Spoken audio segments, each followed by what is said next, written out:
Já tivemos uma manhã intensa de separação de muda, contagem de semente, detalhamento de projeto. E isso é só um pouquinho do que vocês, junto com a equipe da UNB, a equipe do Inhotim e da UNB, vem fazendo aí há um tempo para planejar a segunda edição. Posso chamar de segunda edição, Bárbara? Pode, nós estamos chamando de segundo ciclo. Do segundo ciclo do Jardim de Sequeiro no Inhotim, né? Eu queria que você contasse um pouquinho, assim, qual que é a expectativa para o segundo ciclo? Cris, de fato, assim, estamos aí num dia intenso, né, de separação, de plantio, de escolha das mudas, posicionamento, mas esse trabalho, ele se iniciou, na verdade, há alguns meses, né.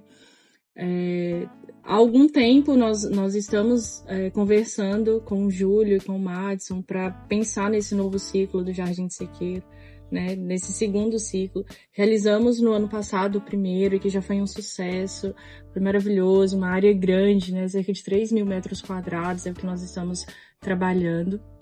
E mais efetivamente, na segunda-feira, começamos, né, o Júlio e o Madison estão aqui conosco para fazermos juntos, assim, esse projeto do segundo ciclo do Jardim de Sequeiro.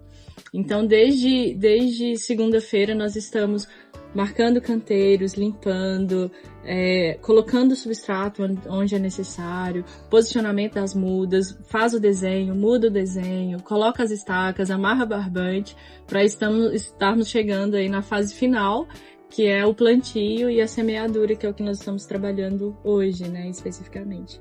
Mas a nossa expectativa, ela é sempre muito positiva, né, nós estamos muito felizes de termos uma parceria tão legal, tão intensa com a UNB, né, na pessoa do professor Júlio. Nós do Inhotim estamos muito felizes, assim, celebrando esse novo ciclo do Jardim de Sequeiro. O nosso desejo é que fique ainda mais bonito do que o primeiro, que tenha mais borboletas, que tenha mais seriemas e que também tenha mais pessoas contemplando esse jardim que pra gente já ocupa um lugar muito satisfatório no nosso coração e no nosso planejamento, assim, enquanto curadoria botânica. Falando em curadoria botânica e composição paisagística, o que esse ciclo traz de novidade em relação ao primeiro? O nosso desenho, assim, da área, Cris, ele permaneceu o mesmo, assim, os caminhos centrais, as ilhas, esse desenho se manteve. A nossa alteração paisagística é muito na composição das espécies. Nesse ciclo, nós estamos trabalhando aí com cerca de 20 espécies diferentes e, em sua maioria, capins do cerrado. Então, nós adquirimos capins do cerrado com a rede de semente do cerrado, nós coletamos em expedições realizadas fora do Inhotim e coletamos no próprio Jardim de Sequeiro, do primeiro ciclo. Então, nós estamos aí desde o início do ano coletando e pensando nessas sementes, nessas espécies, armazenando isso para chegar nesse momento da semeadura e termos uma maior diversidade dos capins do cerrado, né?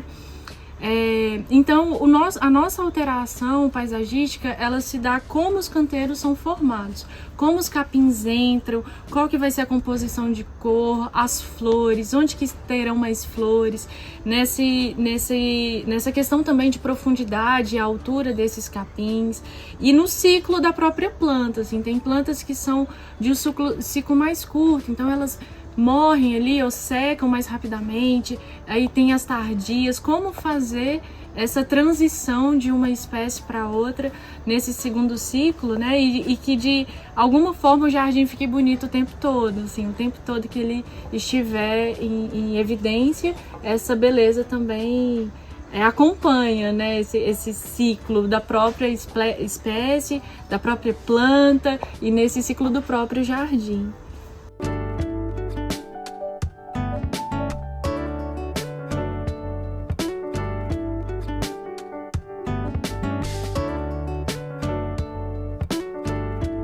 De movimento, assim, a complexidade de construção desse projeto, ela traz essas fases do jardim, né, os ciclos de cada planta, e ela traz uma visão também de quando que esses resultados começam a aparecer, né?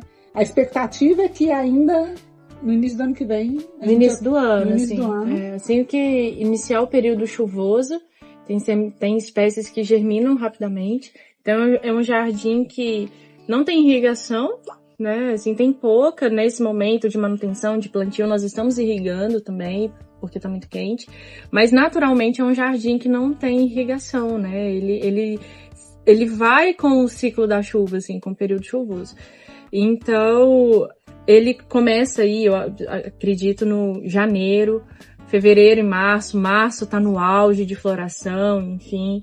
E aí, após março, abril, pós-período chuvoso, os capins começam a secar e trazer outras belezas, que é a composição de cores, né? O capim mais alaranjado, mais marrom, o dourado do capim que aparece. Então, o jardim, ele tem esse ciclo de cores também. Ele começa muito florido, e aí depois ele vai secando, passando por esse dourado, assim. E o que aconteceu com o primeiro ciclo foi que vocês foram surpreendidos, né, com essa beleza voltando e trazendo tons diferentes, que deu até dó de... Deu muita dó, na verdade. Né? Porque nossa expectativa é que o jardim ficasse bem marrom em maio, junho, assim, né, os tons dourados ficassem mais em evidente. O que nos surpreendeu é que durante todo o período do primeiro ciclo, o jardim ficou florido. Não na sua grandiosidade de flores, né? Assim, com flores o tempo todo em evidência, mas com flores. Então, o tempo todo ele teve flor, assim, às vezes mais, às vezes menos, mas com flores. E aí foi isso que nos deu um apertozinho no coração na hora de preparar a área para receber esse ciclo, né? Mas é ciclo, inicia e termina. E agora nós estamos com uma expectativa ainda melhor e mais gostosa desse novo ciclo, assim, de ter mais flores, a composição das cores também. E nós estamos aprendendo, né? Porque é uma área diferente do Jardim de Sequeiro da universidade, né? Da UNB. É uma área que precisa de um outro tipo de manutenção, mas que também, enfim, tá nos surpreendendo aí com a beleza do Jardim de Sequeiro.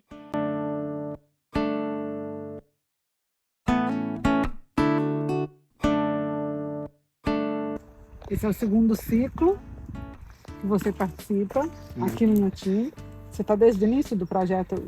Eu comecei com o Júlio. A gente começou inicialmente discutindo a ideia do projeto em 2020 na pandemia. Todo mundo em lockdown, a gente se reunindo por videochamada com um grupo de 9 pessoas. Alguns paisagistas já, outros estudantes interessados, mas era um grupo no total de 9 pessoas, 2020. O que evoluiu de lá para cá? Nossa, muita coisa, porque de início a gente não sabia como é que ia dar, né? Era um jardim experimental com uma ideia inicial, que é a que permanece, de fazer um jardim de anuais, com capins de cerrado, sem irrigação. A ideia permanece. Mas de lá para cá, muita coisa mudou, muita ideia que a gente pensou inicialmente de plantas que não deu certo, outras que a gente colocou, deu certo, novas que entraram, combinações com algumas perenes de muda. Então isso tudo veio agregando com o tempo. Legal, se você puder falar. Sim, eu acho que o Inhotim, ele estava no momento que ele estava investindo no cerrado, né? Na utilização das espécies nativas do cerrado para fazer composições de jardins aqui, né? E aí casou de descobrir o nosso projeto que também usa espécies de cerrado, sobretudo os capins, em Brasília. Então, a partir desse momento, houve esse convite, a gente visitou, trocou ideia e viu que tinha uma área, que é essa que a gente está, que poderia fazer uma implantação, um experimento de jardim. Então, fizemos o primeiro ciclo em 2023, no início, né, no final de 2022 para 2023, e agora, no final de 23 para 24, segundo ciclo do Inhotim. Então, nesse segundo ciclo, a gente está trazendo muito mais espécies de cerrado. A composição de cerrado desse ano aqui no Inhotim, talvez de todos os sequeiros que a gente já implantou ao longo do tempo, esse ano é onde tem mais espécies de cerrado. Aqui tem uma composição de umas 15 a 20 espécies de capins do cerrado.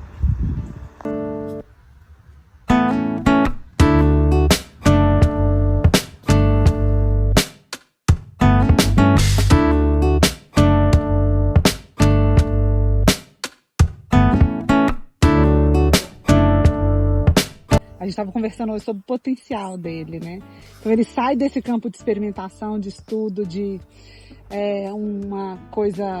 uma solução sustentável, efetiva e tudo, e vai para uma relação muito maior do que isso, né? Um jardim que usa uma fração 10% do custo de um jardim tradicional feito com plantas anuais, que as prefeituras costumam implantar nas áreas verdes públicas, já pelo lado econômico é uma excelente saída. Ainda tem o fato de que ele não precisa ser irrigado, então muito menos custo ambiental, que pela variedade de espécies ele pode prestar vários outros serviços ecossistêmicos dentro da cidade. Então, assim, ele é barato e tem muito potencial de ajudar nos problemas ambientais e de sustentabilidade das cidades. Então, daí, a Prefeitura de Goiânia, a gente começou um diálogo e hoje em dia eles estão avaliando de começar a usar em grandes áreas. Isso daí para a gente seria ótimo, né? Seria a possibilidade de testar isso que vem nascendo dentro da universidade, serviço público. Você acha que é um jardim para paisagista também, em termos profissionais? Eu acho que com certeza. Eu acho que o paisagismo no Brasil é muito bonito, mas pode ampliar o leque de soluções. Não se usa muito plantas anuais em jardins aqui no Brasil. Não se usa ainda tanto espécies perenes floridas. Acho que tem um monte de universo para explorar que o paisagismo naturalista traz e que o uso de soluções igual o sequeiro podem ser usadas em vários contextos diferentes, adaptadas a diferentes situações, de modo a enriquecer as soluções que a gente tem para dar. Que é explicar tecnicamente como que acontece a construção desse jardim, o projeto. Eu vi várias camadas, eu vi separações. Como é que acontece isso? A base de todos os projetos em paisagismo, né, é de composição. Então, a gente sai de uma análise do local, quais são os principais pontos de vista. No caso desse jardim de Inhotim e do da UNB, a gente tem a alegria de ter um contexto muito interessante, né? E o jardim, ele é um jardim baixo, que explora o entorno, né? No caso da UNB, explora os pilastras de concreto que formam aquele corredor central. Aqui em Inhotim, essa paisagem bonita, esse contexto. Sendo uma área pleno sol, tipo uma campina, com muito capim, muita flor, a gente busca criar contraste, né? As áreas mais de capim, as áreas mais de flor, no caso aqui de Inhotim, a gente tem essas faixas de capim que vão dando ritmo para o jardim. Os caminhos vão percorrendo as praças, a gente criou um veio central mais de azul, enquanto os laterais vão ser mais amarelo. Então tem todas essas coisas de composição em paisagismo. Agora, os mix de planta, eles permitem você ter dinâmicas de florescimento ao longo da estação chuvosa, né? Ele vai tendo como se fosse um desfile de cores, uma dinâmica. Como eu estava te falando, um projeto paisagístico em planta baixa, ele não consegue abarcar essa dinâmica. Então a gente tem que produzir várias plantas baixas para mostrar o que vai ser o jardim ao longo de um ano. Faz o convite, então. Né? O convite o jardim ele está em uma área que ainda não é aberta ao público livre, mas é possível visitar com as visitas mediadas, tanto pelo Jardim Botânico quanto pelo Educativo. E durante todo o ano de 2024, o Jardim Botânico estará oferecendo visitas especiais, visitas que chamamos de Bastidores do Viveiro, que é uma oportunidade de visitar o Jardim de Sequeiro aqui em Inhotim.